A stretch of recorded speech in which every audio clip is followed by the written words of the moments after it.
Enang singkirimu so nang mejang hati. Enang mejang joino dudu vang ji depo. Etong kang ko hang jo nang pi ten vang ji ne ke phere o voluri dei po.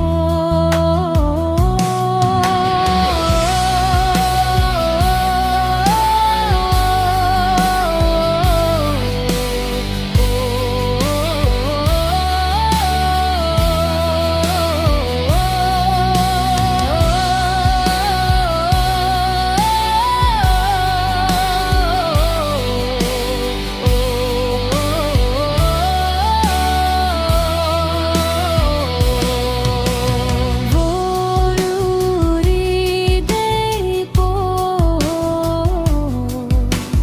nang pei choran tumnan choran men melang mo choran melote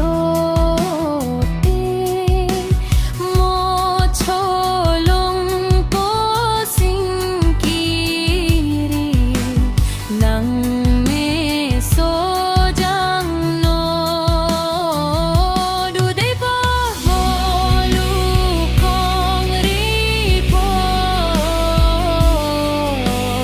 nang pi do je bom ge tong go gue vô du du de o de ha phong căng cô hăng chu nằm pi ten do enang singkirimu so nang mejang hati. Enang mejang joino dudu